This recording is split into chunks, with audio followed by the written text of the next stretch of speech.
Biasanya orang ngira anak indigo tuh selalu kuat dan bisa ngadepin makhluk halus kan. Tapi ternyata banyak juga anak indigo yang tersiksa banget karena nggak kuat dan selalu digangguin sama makhluk halus. Nah, kayak cerita yang mau gue ceritain ini. Jadi ada 3 saudara, kakak adik kandung gitu, cowok cewek-cewek urutannya. Cowok cewek-cewek. Di tahun 2017-an, kakak yang paling tua ini meninggal, yang cowok ya, karena sakit.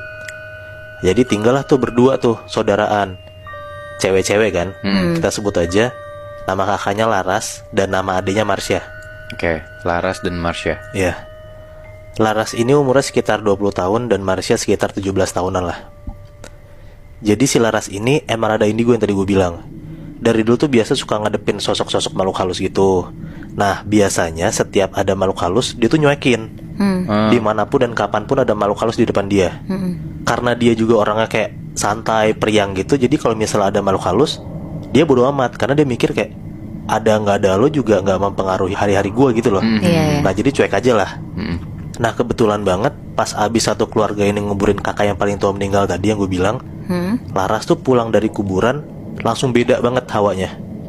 Jadi dia tuh suka kayak bengong gitu, suka kayak menyendiri di kamar, dan dia tuh suka ngeliatin satu titik di rumahnya dan itu mulu gitu. Intinya jadi berubah banget lah. Dari yang pertama Laras gue bilang periang banget, sampai akhirnya setelah kakak yang meninggal jadi kayak yang tadi gue bilang lah. Oke. Tapi berarti yang indigo cuma Laras doang ya, Moy? Laras doang. Yang anak tengah kan berarti? Iya. Oke. Terus? Nah, ngelihat kakaknya rada beda gitu, ya si Marsha nanya lah, lo kenapa Ras gitu. Nah, si Laras ngomong lah, jadi setelah kakak yang paling tua meninggal, dia tuh ngerasa kayak suka dibayang-bayangin mulu sama kakaknya, dan belum bisa ngerelain gitu loh. Jadi tuh hatinya kalut banget gitu, Bi. Iya. Oke. Marsha awalnya ngasih tahu kayak, udah jangan sedih mulu, nanti arwah kakak kita nggak tenang. Udah cuek aja, tenang aja, lo doain terus gitu. Pokoknya intinya Marsha tuh mencoba menyemangati Laras, tapi si Laras tetap aja sedih, tetap bodo amat omongan Marsha gitu loh. Nah, sampai ada di satu malam, satu rumah tuh semua lagi pada tidur. Mamah, papahnya, Marsha dan Laras.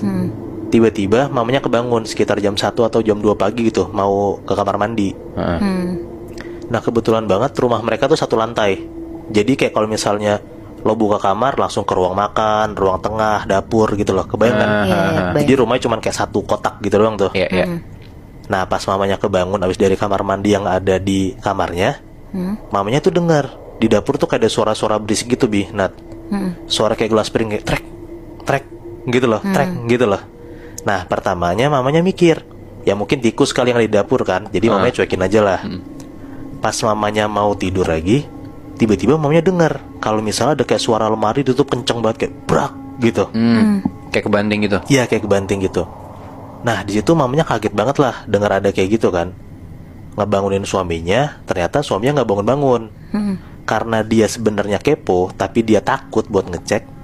Dia akhirnya nelpon Marsha buat nyuruh ngecek tuh di depan kamar ada apa, di dapur ada apa gitu. Nah, kebetulan banget juga Marsha belum tidur, jadi dia mau lah ngecekin. Ya udah deh tuh, dengar mamanya suruh ngecekin kayak gitu, dia keluar dari kamarnya, dan pas banget abis dia buka kamar, dia ngeliat kalau misalnya di depan dapur dia ada si Laras lagi berdiri madep tembok dan ngebelakangin Marsha gitu. Nah, tapi si Larasnya diem aja, matung gitu kayak madep ke tembok dapur, diem aja kayak gitu. Terus. Nah, si Marsha tuh ngomong ke Laras, Ras, lo ngapain malam-malam gitu. Tapi tetap aja si Laras tuh diem aja dipanggilin Marsha. Dipanggil lagi lah sama Marsha, tapi rada kenceng nadanya nih, kayak Ras, lo ngapain? Jangan macem-macem deh gitu. Nah, abis si Marsha ngomong kayak gitu, tiba-tiba si Laras ini tuh langsung nengok cepet banget kepalanya ke arah belakang, ke arah Marsha. Terus si Laras tuh ngomong kayak gini, jangan berani-berani kamu bentak anak saya ya. Nah, di situ tuh Marsha kaget banget karena yang Marsha denger tuh bukan suara Laras. Suara orang beda gitu ya? Suara orang lain. Tapi yang melafalkan omongan itu Laras, tapi suaranya beda. Kesurupan ya? Nah, pertamanya tuh Marsha mikir dia kesurupan. Karena Marsha mikir Laras kesurupan, dia langsung lari tuh ke kamar mama papanya buat ngebangunin mereka berdua. Diceritain lah kalau misalnya dia ngeliat Laras di dapur, dia kayak bertingkah aneh, dia ngomong ke Marsha tapi suaranya bukan suaranya Laras. Dengar kayak gitu, ya mama papanya langsung ngecek keluar lah buat lihat anaknya kenapa. Pas mereka bertiga keluar kamar, Mereka bertiga ngelihat dapur itu kosong, Nggak ada larasnya. nggak ada larasnya. Dipanggil lah sama mama papanya kan, kayak, "Nak, di mana? Kamu nggak apa-apa kan?" gitu. "Ras di mana?" gitu. Pokoknya tuh Laras nggak nyaut sama sekali. Nah, abis itu si Marsha tuh coba ngecek kamarnya Laras, dan ternyata benar ada Laras di kamarnya. Tapi pas Marsha ngelihat Laras di kamarnya itu, si Laras tuh cuma duduk doang di pojokan kasur, badannya tuh ngeringkuk sambil ditutupin selimut gitu. Nah, terus muka itu kayak pucet banget, ketakutan gitu lah si Laras ini. Si Marsha nanya, "Lo kenapa sih, Ras? Lo habis ngapain? Gitu, lo kenapa?" gitu. Si Laras bilang, "Syah, gue takut banget. Gue gak kuat, gue gak mau digangguin." Gitu, kata si Laras kayak gitu ke Marsha. Marsha ngomong lagi lah, "Digangguin siapa? Gue kan gak ganggu lo. Gue tuh manggil lo tadi di dapur, tapi yang ngejawab kayak bukan lo." Nah, si Laras ngomong, "Iya, gue takut banget, Syah. Gue takut banget sama dia. Makanya gue langsung balik ke kamar." Nah, denger kayak gitu, akhirnya mereka berempat mutusin buat tidur ke satu kamar, karena sekalian buat ngejagain Laras lah. Dan alhamdulillahnya setelah kejadian itu, malam itu udah gak ada lagi tuh hal-hal aneh lagi yang menimpa Laras dan keluarganya. Kayak seminggu 2 minggu setelah kejadian yang kemarin, kebetulan ada 2 hari di mana si papanya ini lagi dinas. Jadi di rumah ini cuma nyisain 3 orang, mamahnya, Laras, dan Marsha. Cewek semua ya. Cewek semua. Nah, kayak biasa nih aktivitas si Marsha sama Laras tuh, mereka berdua kuliah. Dan biasa jam 4-an tuh pulang mereka berdua. Nah, bener aja, jam 4 Marsha pulang, tapi si Laras ini belum pulang. Sampai ditungguin jam 6 maghrib pun juga belum pulang juga nih si Laras ini. Ditelepon sama mamanya nggak ngangkat, di chat juga sama Marsha dan mama juga nggak dibales gitu. Sampai akhirnya sekitar jam 7-an malam, tiba-tiba Laras balik tuh. Tapi pas pulang tuh si Laras tuh pembawaannya kayak kesel banget gitu, Nat. Masuk rumah tuh langsung nyelonong gitu aja, abis itu langsung masuk ke kamar, langsung ngebanting tuh pintunya. Nah, padahal biasanya kalau misalnya udah nyampe rumah, dia tuh duduk dulu di ruang tengah, ngobrol dulu, makan dulu, baru masuk ke kamar. Nyantai dulu lah Nyantai dulu. Tapi ini beda banget, nggak kayak Laras biasanya. Ngelihat kayak gitu, ya mamanya nyuruh Marsha lah ngecek si Laras kenapa, kakaknya kenapa gitu kan. Udah deh tuh, Marsha masuk kamarnya Laras. Pas Marsha ngecek, Laras tuh cuma duduk doang di ujung kasur lagi. Tatapannya bengong ke satu arah, sama persis kayak yang waktu Marsha ngeliat Laras malam itu, Nat. Nah, dia tuh ngeliatin ke arah jendela, mulu bengong aja diem tuh si Laras. Si Marsha ngomong kayak gini, "Heh, bengong kenapa lo? Sini keluar," gitu. Nah, tapi si Laras tuh di situ diem aja, nggak ngegubris adenya sama sekali. Nah, nggak gitu lama, tiba-tiba Laras ngomong. "Tutupin kordennya deh," gitu, sambil nunjuk ke arah jendela. Jadi gorden jendela si Laras tuh belum ditutup, dan kalau misalnya lo ngelihat keluar jendela, itu tuh langsung ke backyard rumahnya. Udah deh tuh, si Marsha langsung buru-buru nutup, abis itu langsung nanya, "Kenapa sebenarnya, Ras?" gitu. Nah, Laras ngomong, "Cewek itu ngeliatin gue mulu di sana. Pas gue ke kampus tadi, gue juga ngerasa cewek itu ngeliatin gue mulu dari jauh." Jadi diikutin ke kampus. Nat. Di situ karena Marsha kaget banget denger kakaknya ngomong kayak gitu, Marsha langsung manggil mamanya. Mamanya langsung masuk kamarnya Laras. Marsha cerita ke mamanya kalau misalnya si Laras habis ngeliat sosok cewek. Nah, denger kayak gitu, mamanya nanya, "Cewek siapa, Nak? Kamu digangguin?" gitu. Si Laras tuh dengan tatapan kosong, dia cuma nunjuk ke arah jendela sambil ngomong, "Iya, itu dia, mah." Gitu. Terus. Marsha sama mamanya ya merinding banget lah ngelihat Laras kayak gitu kan. Iya. Nah, mamanya ngomong kayak gini, "Istighfar ayo, Nak, kamu mandi sana, sholat abis dari kampus, bersih-bersih," gitu. Tapi Laras tuh diem aja, nggak ngegubris mamanya sama sekali. Ngomong lagi mamanya, "Nak, ayo jangan bengong terus, sana mandi, sholat," gitu. Nah, pas mamanya ngomong kayak gitu, si Laras langsung ngebentak mamanya, Nat. Langsung ngomong kayak, "Apaan sih, Mah? Udah keluar aja sana." Dan Laras pun langsung kayak ngedorong mamanya gitu loh. Pas mamanya ngedeketin kayak ngomong baik-baik ke anaknya, didorong langsung sama Laras. Kayak ngusir gitu ya? Kayak ngusir. Tapi itu suaranya Laras ya? Suaranya Laras. Nah, denger mamanya dibentak kayak gitu, Marsha yang awalnya kasihan sama Laras, akhirnya jadi ikutan kesel lah. Kadang ngeliat mamanya didorong kayak gitu kan. Si Marsha langsung narik mamanya keluar kamar sambil ngomong kayak gini, "Awalnya gue kasihan banget sama lo, Ras, tapi lo gak bisa giniin mama lah, udah gila lo ya." Digituin sama Marsha. Udah deh tuh, mamanya ditarik sama Marsha. Akhirnya Laras sendirian di kamar dan mereka keluar kamar tuh. Udah deh tuh, sekitar jam 9-an malam, akhirnya mereka berdua setelah makan, ngobrol, mereka berdua mutusin buat tidur. Marsha masuk kamarnya, mamanya masuk kamarnya. Tiba-tiba sekitar jam 10-an malam, Pas Marsha lagi coba tidur sambil main HP, tiba-tiba si Laras nih masuk kamarnya Marsha. Ngebuka kamarnya Marsha tuh kayak kenceng banget, kayak hampir ngebanting pintu gitu lah. Ngelihat kayak gitu ya Marsha langsung ngeliat ke arah pintu sambil ngomong, "Lo kenapa gila, Ras?" gitu.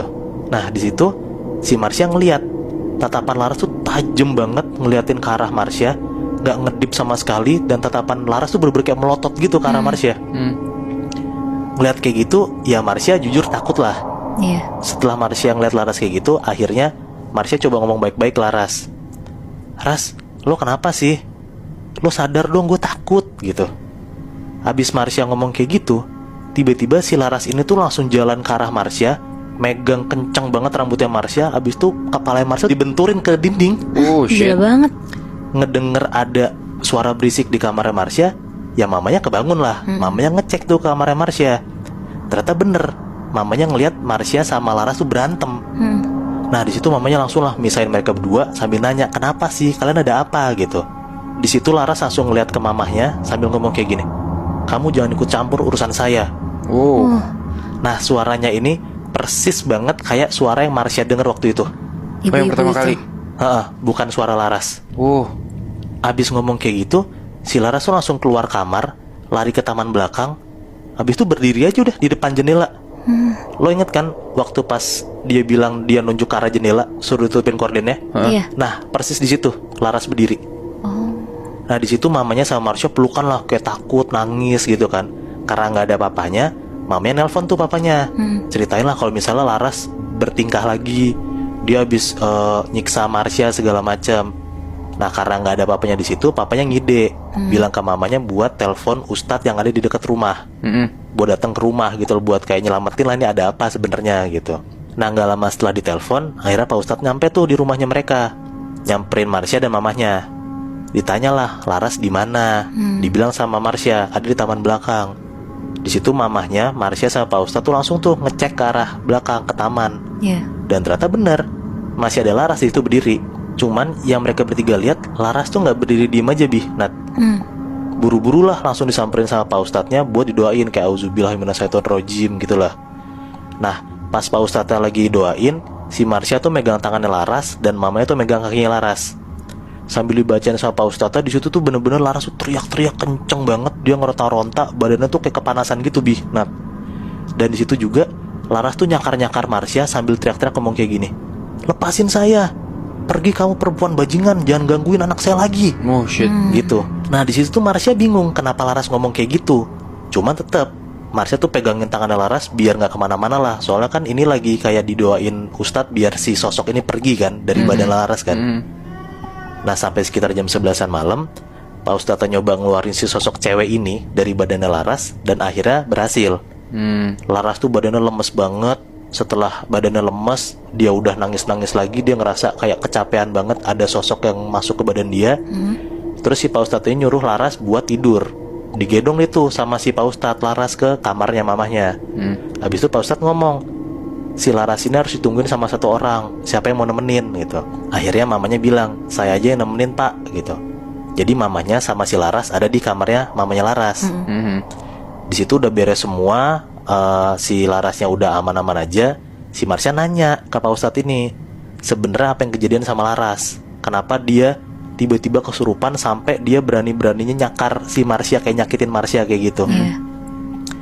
Di situ Pak Ustadznya bilang, abis si kakaknya mereka ini meninggal, si Laras ini bener-bener terpukul banget, bener-bener sedih banget Nat. Karena emang dari awal si Laras ini kan sensitif banget nih. Dia emang anak indigo kan, bisa ngeliat hal-hal mistis kan. Iya. Dan ternyata ada salah satu sosok makhluk halus di kuburan kakaknya itu yang ngikutin Laras. Nah dia tuh ngeliat lah, ternyata si Laras ini kayak anaknya si sosok cewek ini banget. Oh. Wow. Kebetulan banget kan si Laras ini kan lagi kosong nih, tatapannya kosong, hatinya kosong, pokoknya intinya rentan banget lah kan. Makanya si sosok cewek ini suka banget masuk ke badannya Laras. Dan dia nganggep kalau misalnya si Laras ini anaknya dia. Nah dan si sosok cewek ini juga ternyata benci banget sama Marsha Nat.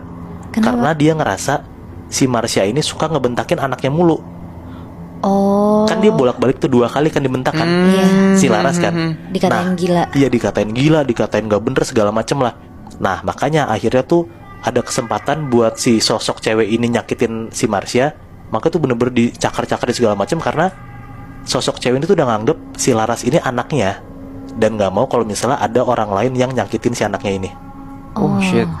Wah, tapi gue tuh dari tadi mikir kayak apa ini ada hubungannya sama kakaknya, tapi ternyata cuman gara-gara lu indigo terus lagi rentan, ada makhluk yang bisa masuk ke lu dan ngikutin lu sampai rumah. Nah makanya Bi, gue juga mikirnya seindigo-indigonya lo, kalau misalnya lo lagi kosong, lo lagi kayak gelisah banget gitu, itu bener-bener gampang banget dimasukin kan? Iya sih. Tapi setelah gue perhatiin, ketiga cerita kita tuh semuanya terjadi di rumah anjir. Iya. Gue jadi kepikiran deh, rumah kan seharusnya jadi tempat teraman buat kita kan. Tapi setelah lo denger cerita-cerita kita tadi, lo masih ngerasa aman gak sih di rumah lo sendiri?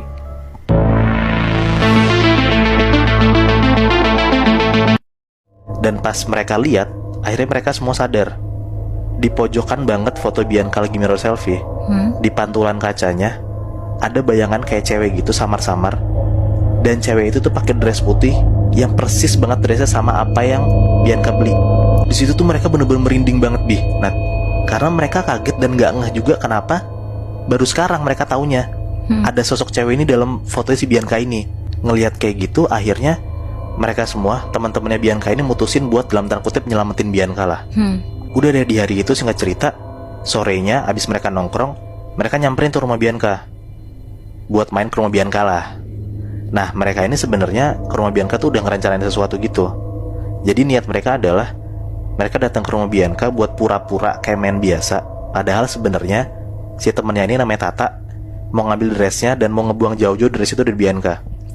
Udah deh tuh jam 4 mereka sampai rumah Bianca. Mereka nongkrong-nongkrong, ngobrol kayak biasa. Dan sekitar jam 6 maghrib mereka izin mau cabut. Dan posisinya adalah si Tata itu udah berhasil ngambil dressnya si Bianca dari dalam lemari Bianca tanpa Bianca tahu. Oke, terus? Nah pas anak-anak ini udah keluar pintu rumah Bianca, jadi posisinya mereka ngebelakangin Bianca dong, karena Bianca ada di dalam rumah kan. Iya. Tapi pintunya udah kebuka tuh, mereka mau izin keluar cabut gitu. Tiba-tiba si Bianca ini manggil Tak gitu. Semua nengok tuh ke Bianca, gak cuma Tata doang. Tiba-tiba Bianca ngomong kayak gini lagi, balikin dong dress gue. Bangsa. Oh, dia tahu. Nah ternyata ketahuan. Bianca tahu tuh. Mereka panik banget posisinya di situ karena Bianca tahu. Dan yang bikin panik lagi juga adalah mereka semua denger suara Bianca itu bukan kayak suara Bianca, kayak suara orang lain. Pas di saat Bianca ngomong balikin dress gue. Nah di situ tuh kayak mencekam banget. Di situ tuh mereka deg-degan banget. Dan tiba-tiba tas Tata yang Tata bawa buat ngebawa dressnya si Bianca ini, tiba-tiba mereka nyium kalau misalnya dari arah tasnya itu tuh bau busuk banget. Sampai semua orang tuh notice kenapa tiba-tiba tas yang Tata bawa tuh bau busuk gitu. Nah akhirnya di situ tuh Tata ngeberaniin diri ngomong ke Bianca kayak, enggak, gue nggak mau balikin dressnya, balikin dulu temen gue gitu. Nah ngedenger Tata ngomong kayak gitu, tiba-tiba si Bianca ini langsung lari ke arah Tata dan nyekek Tata tuh kenceng banget cing. Ih gila banget. Nah di situ tuh posisinya tuh bener-bener maghrib pula kan. Dan di rumah si Bianca itu cuma ada Bianca doang dan teman-temannya. Karena orang tua Bianca lagi pergi. Oh. Terus. Di situ tuh akhirnya teman-temannya Bianca tuh coba narik tangannya Bianca dan ngebawa Bianca tuh ke kamarnya dia. Dan akhirnya Bianca bisa tuh dibawa sama teman-temannya, dimasukin ke kamarnya Bianca, habis itu dikunci dari luar. Nah si Tata yang posisinya lagi kesakitan juga karena habis dicekek sama Bianca, itu tuh langsung buru-buru nelpon saudaranya yang mana emang saudaranya tuh suka nyembuhin orang-orang yang lagi kesurupan gitu Bi. Nah ditelepon lah sama Tata kan. Si saudaranya langsung bilang kalau misalnya dress yang Bianca itu beli harus dibakar buru-buru di atas tanah. Habis itu abu bajunya itu harus dikubur. Nah satu-satunya tanah yang ada di dekat mereka adalah di seberang rumah Bianca. Jadi mereka tuh harus nyebrang dulu karena dekat tanah lapang kosong gitu. Nah si Tata tuh mau coba buat ngebakar bajunya tuh di seberang rumahnya si Bianca ini. Akhirnya dua temannya Bianca ngejagain Bianca, Tata dan Vera temannya Bianca juga ke seberang rumah Bianca buat ngebakar bajunya. Pas Tata dan Vera ini ngebakar dressnya Bi, nah tiba-tiba mereka berdua denger dari luar rumahnya Bianca itu kalau misalnya Bianca tuh lagi teriak kenceng banget dan ngegedor-gedor pintunya Bianca buat dikeluarin dari kamarnya. Terus? Nah di situ tuh dua temennya yang ada di rumah Bianca panik lah, minta si Vera sama Tata buat buru-buru nyelesain bakaran dressnya itu loh. Bersamaan juga si Tata sama Vera ini ngedenger Bianca teriak-teriak, mereka berdua langsung buru-buru tuh ngebakar dressnya, abis itu langsung masukin abunya ke dalam tanah. Beres si Tata sama Vera ngubur abu dressnya ke dalam tanah, tiba-tiba dari kamarnya Bianca tuh hening gitu aja. Yang tadinya berisik, Bianca teriak-teriak segala macem, after dikubur dressnya, tiba-tiba hening, nggak ada suara apa-apa, Bi. Nah dua temennya langsung ngecek lah ke kamarnya Bianca kan. Pas dibuka sama dua temennya ini, ternyata Bianca udah geletak di lantai, dan tangannya Bianca tuh kayak memar-memar, kayak abis dicengkrem orang gitu loh. Kelihatan banget bekas kayak goresan kukunya, cengkreman tangannya, itu tuh kelihatan dari tangannya Bianca ini. Nah di situ semua temennya langsung ngurusin Bianca lah. Posisinya kan si Bianca ini lagi pingsan kan, Bi. Pas Bianca bangun, langsung lah sama Tata nih buru-buru kasih minum yang udah didoain sama Tata. Nah alhamdulillahnya, after Bianca dikasih minum tuh, Bianca tuh udah sadar lah, udah segeran gitu. Langsung ditanya tuh tiba-tiba sama si Bianca, lo pada kenapa? Wah, Lagi-lagi dia gak sadar. Lagi-lagi dia nggak sadar. Dan dia kaget banget pas dia ngeliat tangannya sendiri, ada cengkreman tangan orang, ada kayak cakar-cakaran orang. Disuruh ditanya lah sama Bianca, lo habis ngapainin gue gitu. Diceritain lah sama teman-temannya kan apa yang terjadi tuh sama si Bianca. Diceritain juga kalau misalnya penyebab Bianca kayak gini karena dressnya. Dan after dibakar sama Tata dressnya itu, Bianca langsung bangun dan Bianca langsung sadar, langsung kayak udah lewat aja gitu kejadian tadi. Nah setelah kejadian itu juga, akhirnya teman-teman tuh nyuruh Bianca buat mandi air garam. Katanya sih biar sosok-sosok yang ada di dekat Bianca ini hilang. Nah ternyata bener, setelah si Bianca ini mandi air garam, Bianca udah kayak biasa lagi dan gak pernah kelihatan aneh kayak yang dilihat sama teman-temannya Bianca sebelumnya. Berarti Muy, dress yang dibeli Bianca itu bekas dipakai sama cewek Belanda itu. Nah gue juga mikirnya kayak gitu, Nat. Tapi gue juga gak tahu sebener-benernya apa yang terjadi sama si cewek ini sampai Bianca juga kena efeknya gitu. anjir, kalau misalnya emang itu punya seorang noni Belanda gitu ya dalam tanda kutip, berarti udah berapa umurnya ya? Udah lama banget gak sih? Lebih dari 100 tahun deh kayaknya. Dan dapetnya dari thrifting lagi? Dari thrifting, Bi. Anjir. Apa yang dibilang sama Nadila itu juga yang dirasain sama teman gue waktu di tahun 2017an. Jadi teman gue, kita sebut aja namanya Bianca. Dia waktu itu lagi liburan semesteran di tahun 2017an pas zaman-zaman dia masih kuliah. Karena dia sama teman-temannya gabut, ada salah satu temennya ini ngidein buat ngajak thrifting. Nge-thriftnya itu di sebuah pasar yang kita udah tahu apalah. Tempatnya di mana? Daerah Jakarta kan tapi? Iya, daerah Jakarta. Karena ada beberapa orang yang belum pernah nge-thrift, termasuk si Bianca ini, jadi mereka excited banget tuh dengan ide temannya buat nge-thrift ini. Pergilah mereka kan di hari biasa tuh, hari Selasa apa nggak salah gue. Jadi di pasar itu tuh kondisinya sepi. Mereka pergi berlima ke pasar itu. Singkat cerita, mereka beres nge-thrift, puas sama apa yang mereka dapat, mereka balik tuh ke rumah masing-masing. Pas udah di rumah, mereka chat lah di grup, kayak nunjukin tuh, gue beli ini, gue beli ini, gue beli ini gitu. Nah si Bianca, teman gue ini, nunjukin gitu ke teman-temannya dia habis beli apa. Bianca tuh ngirimin fotonya ke grup mereka pas si Bianca lagi pakai dress lama gitu. Jadi model dressnya tuh kayak dress vintage gitu, Bi, Nat. Kayak putih, motifnya bunga-bunga gitulah. Ternyata Bianca emang dari pertama kali nge-thrift dan dia masuk ke pasar itu, dia udah ngelirik dress itu dan dia udah suka banget. Teman-temannya pun juga ngeliat Bianca tuh cantik banget, jadi cocok banget lah sama Bianca si dress ini kan. Nah after mereka nge-thrift, emang mereka setiap hari tuh emang sering nongkrong. Nah ada beberapa temannya Bianca itu notice, kayak setiap ketemu after nge-thrift itu, Bianca kalau misalnya diajakin nongkrong tuh suka nggak datang. Pun lagi bisa datang, dia tuh suka bengong, suka skip, murung mulu. Pokoknya beda banget sama Bianca yang biasa mereka kenal lah. Ditanyalah sama salah satu temennya kan, kayak Bianca kenapa nih? Apa jangan-jangan Bianca lagi galau apa kenapa? Makanya suka bengong kan. Setiap ditanya, Bianca tuh selalu jawabnya kayak nggak apa-apa mulu gitu. Intinya karena Bianca nggak pernah cerita ke teman-temannya, mereka pun jadi nggak maksa buat Bianca cerita sebenarnya kenapa gitu kan. Nggak enak gitu kan? Iya benar. Nah di malam mereka lagi nongkrong itu, mereka lagi nongkrong tuh di rumah Bianca. Tiba-tiba ada salah satu teman Bianca ini namanya Vera ngelihat kalau misalnya Bianca tiba-tiba jalan ke kamarnya. Padahal posisinya mereka tuh lagi nongkrong di ruang tengah rumahnya Bianca di lantai 2. Dan obrolan itu tuh lagi seru banget gitu. Tiba-tiba si Vera tuh ngelihat Bianca berdiri terus jalan aja masuk kamarnya. Disamperin lah sama Vera kan. Dia ngecek tuh ke kamarnya Bianca, sebenarnya Bianca ngapain kok tiba-tiba masuk gitu. Pas Vera buka kamarnya Bianca, dia ngelihat kalau Bianca itu lagi duduk di depan meja riasnya. Habis itu Vera ngeliat Bianca tuh lagi kayak nyisirin rambutnya sendiri sambil senyum-senyum melihat ke kaca. Serem banget ya. Tiba-tiba gitu, Nat. Nah kaget lah si Vera kan ngeliat si Bianca kayak gitu. Langsung disamperin tuh sama Vera. Ditanya kayak, "Bi, lo ngapain?" gitu. Si Bianca tetap diem aja. Tetap lanjut tuh dia nyisirin rambutnya sambil senyum-senyum ngeliatin kaca gitu kan. Nah jujur di situ tuh posisinya Vera takut banget ngeliat Bianca kayak gitu. Tapi dia coba ngedeketin Bianca, coba nanya pelan-pelan sambil nanya lagi gitu kayak, "Ngapain Bi? Nyisir malam-malam? Lo kenapa?" gitu. Nah tiba-tiba si Bianca ini ngomong sendiri di kaca, "Moya Meisha" gitu.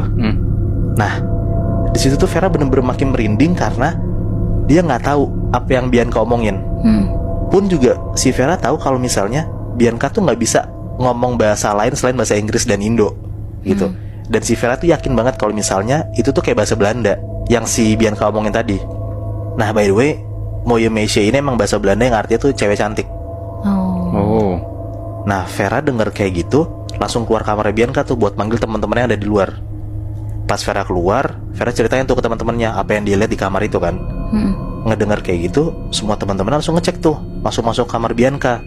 Pas teman-temannya masuk kamar Bianca, mereka ngeliat si Bianca ini udah megang gunting sambil mau motong rambutnya dia yang panjang itu. Oh iya. Langsung lah pada lari kan ngeliat Bianca kayak gitu.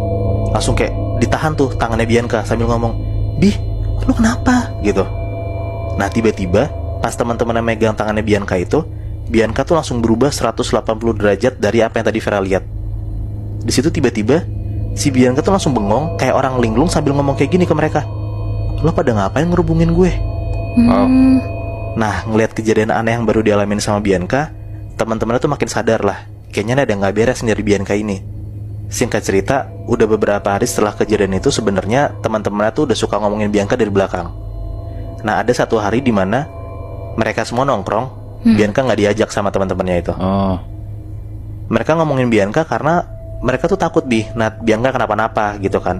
Karena malam itu, malam yang kemarin mereka ngelihat si Bianca lagi motong rambutnya sendiri, itu tuh jadi malam yang nggak bisa mereka lupain gitu loh. Iya. Ngelihat temennya random tiba-tiba kayak gitu kan. Berubah tiba-tiba kan. Iya berubah tiba-tiba. Nah mereka ini langsung nge-recap lah. Sebelum kejadian aneh yang menimpa Bianca ini, sebenarnya Bianca ngapain aja. Nah ada salah satu temennya notice kayaknya habis kita nge-thrift deh, Bianca jadi rada-rada beda. Karena sebelum kita nge-thrift, Bianca kayak biasa-biasa aja, kayak Bianca yang kita kenal gitu. Nah mereka mengiyakan tuh omongan temen yang tadi gue bilang itu. Nah ada satu temennya Bianca, namanya Tata, kita sebut aja, lagi main HP terus di saat mereka teman-teman lagi pada ngobrol tuh.